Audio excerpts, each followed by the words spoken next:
ಜೊತೆಗೆ ಇದು ನಮ್ಮ ಗಡಿ ಭಾಗದಲ್ಲಿ ಆಗಿರೋದ್ರಿಂದ ನಮ್ಮಿಂದ ನಾವು ಹೆಚ್ಚಿನ ನೆರವನ್ನು ಕೊಡುವಂಥ ಒಂದು ನೈತಿಕ ಜವಾಬ್ದಾರಿ ನಮ್ಮ ಮೇಲೆ ಇರೋದ್ರಿಂದ ನಾವು ಎಲ್ಲ ಸಹಕಾರವನ್ನು ಅವರಿಗೆ ಕೊಡ್ತೇವೆ. ಸರ್, ಈಗ ಮತ್ತೊಂದು ಭಾಗದಲ್ಲಿ ಎತ್ತಿನೊಳೆ ಕಾಮಗಾರಿ ನಡೀತಾ ಹಾರ್ಲೆ ಕುಂಬಾರಡಿ ಈ ಭಾಗದಲ್ಲೂ ಸಹ ಭಾರಿ ಪ್ರಮಾಣದಲ್ಲಿ ಭೂಕುಸಿತ ಆಗಿದೆ. ರೋಡ್ ಕಟ್ ಆಗಿದೆ. ಈಗ ಅಲ್ಲಿನೂ ಕೂಡ ನಾನು ವಿಸಿಟ್ ಮಾಡ್ತಾ ಇದ್ದೇನೆ. ಅಲ್ಲಿ ಕೂಡ ಹೋಗಿ ಈಗ ಪುಣ್ಯಕ್ಕೆ ಅಲ್ಲಿ ಎಸ್ಟೇಟ್ ಮಾಲೀಕರು ಪರ್ಯಾಯ ರಸ್ತೆ ಕೊಡ್ತೇನೆ ಅಂತ ಅವ್ರ ಜಾಗದಲ್ಲಿ ಪರ್ಯಾಯ ರಸ್ತೆಗೆ ಜಾಗ ಕೊಡ್ತೇನೆ ಅಂತ ಹೇಳಿದ್ದಾರೆ. ಅವರಿಗೆ ನಾನು ಸರ್ಕಾರದ ಪರವಾಗಿ ಧನ್ಯವಾದವನ್ನು ಹೇಳ್ತೇನೆ. ಅಲ್ಲಿ ತಾತ್ಕಾಲಿಕವಾಗಿ ಮಣ್ಣಿನಲ್ಲಿ ರಸ್ತೆ ಮಾಡಿ ಅದರ ಮೇಲೆ ಸ್ವಲ್ಪ ವೆಟ್ ಮಿಕ್ಸ್ ಹಾಕಿ ಒಂದು 2 ದಿನದಲ್ಲೇ ಬೈಪಾಸನ್ನು ಕ್ರಿಯೇಟ್ ಮಾಡಿ ಇನ್ನೊಂದು 6 ತಿಂಗಳ ಒಳಗಡೆ ಈಗ ಕುಸಿದಿರುವಂಥ ರಸ್ತೆಯನ್ನು ರಿಸ್ಟೋರ್ ಮಾಡುವಂಥದ್ದಕ್ಕೂ ಕೂಡ ನಾನು ಸೂಚನೆಯನ್ನು ಕೊಟ್ಟಿದ್ದೇನೆ.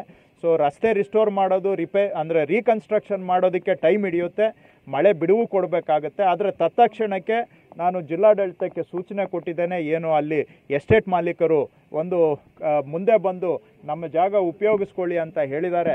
ಅದನ್ನು ಉಪಯೋಗ ಮಾಡಿಕೊಂಡು ಆಲ್ಟರ್ನೇಟ್ ರೋಡನ್ನು ಓಪನ್ ಮಾಡಲೇಬೇಕು. ಯಾಕೆಂದರೆ ಅದೊಂದು ಸುಮಾರು 25 ಗ್ರಾಮಗಳಿಗೆ ಸಂಪರ್ಕ ರಸ್ತೆ ಆಗಿರೋದ್ರಿಂದ ಅದು ಭಾಳ ಅವಶ್ಯಕತೆ ಇದೆ. ತತ್ಕ್ಷಣ ಆಲ್ಟರ್ನೇಟ್ ರೋಡ್ ಮಾಡಲಿಕ್ಕೆ ಸೂಚನೆಯನ್ನು ಕೊಟ್ಟಿದ್ದೇನೆ. ನನಗೆ ಜಿಲ್ಲಾಧಿಕಾರಿಗಳು ಭರವಸೆ ಕೊಟ್ಟಿದ್ದಾರೆ. 2 ದಿನದ ಒಳಗಡೆ ಆಲ್ಟರ್ನೇಟ್ ರೋಡನ್ನು ಓಪನ್ ಮಾಡಿ ಜನಗಳಿಗೆ ಕೊಡಿಸ್ಕೊಡ್ತೇವೆ ಅನ್ನುವಂಥದ್ದನ್ನು ಜಿಲ್ಲಾಧಿಕಾರಿಗಳು ಹೇಳಿದ್ದಾರೆ. ನಾನು ಅಲ್ಲಿ ಹೋಗಿ ವಿಸಿಟ್ ಮಾಡಿ ಫಾಲೋ ಅಪ್ ಮಾಡ್ತೇನೆ. ಸರ್, ನೀವು ಸಕಲೇಶಪುರದ ಇಲ್ಲಿವರೆಗೆ ಬಂದರೆ 2 ಭಾಗದಲ್ಲೂ ಅರಣ್ಯ ಜಾಗನೇ ಬರೋದಿಲ್ಲ, ಎಲ್ಲ ಕಂದಾಯ ಅದೇ ಏನು ನ್ಯಾಷನಲ್ ಹೈವೇ ಇದೆ, ನಿಮಗೆ ತಪ್ಪು ಮಾಹಿತಿ ಕೊಟ್ಟುಬಿಟ್ಟು ಅರಣ್ಯ ಇಲಾಖೆ ಅವರು ಇರಲಿ ನೋಡೋಣ. ಆ ಥರದ್ದಿದ್ರೆ ನಾನು DC ಅವರಿಂದ ರಿಪೋರ್ಟ್ ತಗೊಳ್ತೇನೆ. ಎಲ್ಲಾದರೂ ನಮ್ಮ ಜಾಗ ಎಕ್ಸ್ಟ್ರಾ ಕೊಡಬೇಕಾದ್ರೆ ಕೊಡ್ತೇವೆ. ಈಗ ಸುಮ್ಮನೆ ಇರಬಹುದು, ಅವರು ಏನೇ ಇರಲಿ ಅದನ್ನು ನಾವು ಇಲ್ಲಿ ರಾಡಿ ಮಾಡ್ಕೊಳ್ಳೋದಕ್ಕಿಂತ ಜೊತೆಗೂಡಿ ಆ ಸಮಸ್ಯೆ ಪರಿಹಾರ ಮಾಡೋಣ. ನೀವು ಹೇಳಿದ್ದನ್ನು ಕೂಡ ಖಂಡಿತ ನಾನು ಗಮನದಲ್ಲಿಟ್ಕೊಂಡು ಆ ಥರದ್ದೇನಾದರೂ ನಮ್ಮ ಸರ್ಕಾರಿ ಭೂಮಿ ಇದ್ದರೆ ಸ್ವಲ್ಪ ಲಿಬ್ರಲ್ ಆಗಿ ಈ ಥರ ಗುಡ್ಡ ಕುಸಿತ ಆಗುವಂಥ ಅದನ್ನು ತಪ್ಪಿಸೋ ದೃಷ್ಟಿಯಿಂದ ಎಕ್ಸ್ಟ್ರಾ ಲ್ಯಾಂಡ್ ಬೇಕಾದರೆ ನಮ್ಮ ಕಂದಾಯ ಲ್ಯಾಂಡ್ ಇದ್ದರೆ ಕೊಡ್ತೇವೆ ನಾವು ಅವ್ರಿಗೆ ಲಿಬ್ರಲ್ ಆಗಿ.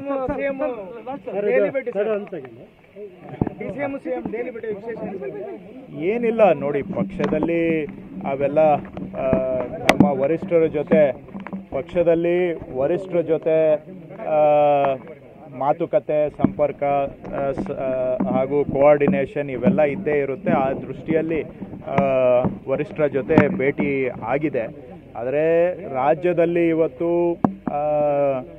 ಏನು BJPಯವರು ಮತ್ತು ಜನತಾದಳದವರು ಇಬ್ಬರೂ ಸೇರಿ ಏನೇ ಮಾಡಿ ಕನ್ನಡಿಗರಿಂದ ಆಯ್ಕೆ ಆಗಿರುವಂಥ ಕಾಂಗ್ರೆಸ್ ಸರ್ಕಾರವನ್ನು ಬುಡಮೇಲು ಮಾಡಬೇಕು, ಚುನಾಯಿತ ಸರ್ಕಾರವನ್ನು ಸಂವಿಧಾನದ ನೀತಿಗೆ ವಿರುದ್ಧವಾಗಿ ಬುಡಮೇಲು ಮಾಡುವಂಥ ಪ್ರಯತ್ನ ಮಾಡ್ತಾ ಇದ್ದಾರೆ.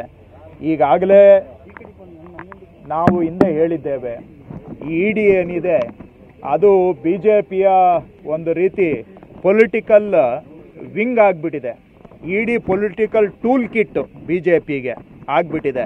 ಮೊನ್ನೆ EDನವ್ರು ಬಂದು ಮಹರ್ಷಿ ವಾಲ್ಮೀಕಿ ನಿಗಮದ ಹಗರಣ ತನಿಖೆ ಮಾಡ್ತೀವಿ ಅಂತೇಳಿ ಅವ್ರು ಬಂದು ಏನು ಹೇಳ್ತಾರೆ, ನೀವು ತಪ್ಪು ಮಾಡಿರೋರಿಗೆ ನಿಮಗೆ ರಕ್ಷಣೆ ಕೊಡ್ತೀವಿ, ನೀವು CM ಮೇಲೆ ಸ್ಟೇಟ್ಮೆಂಟ್ ಕೊಡಿ ಅಂತ ಹೇಳ್ತಾರೆ. ಅಲ್ಲಿಗೆ ತಪ್ಪು ಮಾಡಿರೋರನ್ನ ರಕ್ಷಣೆ ಮಾಡಿ ಹಗರಣ ಮುಚ್ಚಾಕಿ ಇದನ್ನು CM ತಲೆಗೆ ಕಟ್ಟಬೇಕು ಅನ್ನೋದು ಅವರ ಉದ್ದೇಶ ಬಿಟ್ಟರೆ ಹಗರಣದ ಹಿಂದೆ ಇರೋರನ್ನ ಯಾರನ್ನೂ ಕೂಡ ಪತ್ತೆ ಮಾಡಿ ಅವರಿಗೆ ಶಿಕ್ಷೆ ಕೊಡೋದಕ್ಕೆ ಬಂದಿಲ್ಲ ED ಅವರು. ಇದನ್ನು ಏನೇ ಮಾಡಿ ಈ ಹಗರಣ ಉಪಯೋಗಿಸ್ಕೊಂಡು ನಮ್ಮ ರಾಜ್ಯದಲ್ಲಿರುವ ಕಾಂಗ್ರೆಸ್ ಸರ್ಕಾರವನ್ನು ಬುಡಮೇಲು ಮಾಡಬೇಕು. ಯಾವ ಥರ ದೆಹಲಿಯಲ್ಲಿ ಮಾಡಿದರು, ಯಾವ ಥರ ಜಾರ್ಖಂಡಲ್ಲಿ ಮಾಡಿದರು, ಯಾವ ಥರ ವೆಸ್ಟ್ ಬೆಂಗಾಲಲ್ಲಿ ಮಾಡಿದರು, ಅದೇ ತರಹ ಕರ್ನಾಟಕದಲ್ಲೂ ಕೂಡ ಈ ತನಿಖಾ ಸಂಸ್ಥೆಗಳನ್ನ ಉಪಯೋಗಿಸ್ಕೊಂಡು ನಮ್ಮ ಸರ್ಕಾರವನ್ನು ಬುಡಮೇಲು ಮಾಡಬೇಕು ಅಂತ ಕುತಂತ್ರ ಮಾರ್ಗದಿಂದ ಹೊರಟಿದ್ದಾರೆ. ಯಾಕಂದರೆ ಎಲೆಕ್ಷನಲ್ಲಿ ಸೋತ ಮೇಲೆ ಏನನ್ನ ಮಾಡಿ ಸರ್ಕಾರ ಬೀಳಿಸ್ಬೇಕು ಅಂತ. ಈಗ ಅದರ ಮುಂದುವರೆದ ಭಾಗವಾಗಿ ಅಲ್ಲಿ ನಮ್ಮ ಒಬ್ಬರು ಕಲ್ಲೇಶ್ ಅಂತ ಡೆಪ್ಟಿ ಡೈರೆಕ್ಟರ್ ಅಧಿಕಾರಿ ಅವ್ರಿಗೆ ಬಲವಂತ ಮಾಡಿದ್ದಾರೆ, CM ವಿರುದ್ಧ ಸ್ಟೇಟ್ಮೆಂಟ್ ಕೊಡು, ನೀನು ಕೊಡಲಿಲ್ಲ ಅಂತ ಹೇಳಿದ್ರೆ ನಿನ್ನ 7 ವರ್ಷ ಜೈಲ್ಗೆ ಹಾಕ್ತೀವಿ, ನೀನು ಕೊಟ್ಟರೆ ನಿನಗೆ ನಾವೇ ಎಲ್ಲ ರಕ್ಷಣೆ ಕೊಡ್ತೀವಿ ಅಂತೇಳಿ ಅವರು ಈ ವಿಟ್ನೆಸ್ಗಳ ಮೇಲೆ ಬಲವಂತದಿಂದ ಹೇಳಿಕೆಗಳನ್ನು ಕೊಡಿಸಿ ಇಡೀ ಪ್ರಕರಣವನ್ನು ತಪ್ಪುದಾರಿಗೆ ಎಳೆದು ಸರ್ಕಾರ ಬುಡ ಮೇಲು ಮಾಡಲಿಕ್ಕೆ ಹೊರಟಿದ್ದಾರೆ. ಅದನ್ನು ನಾವೊಂದು FIR ಅದೇ ಅಧಿಕಾರಿ ಲಾಡ್ಜ್ ಮಾಡಿದ್ದಾರೆ.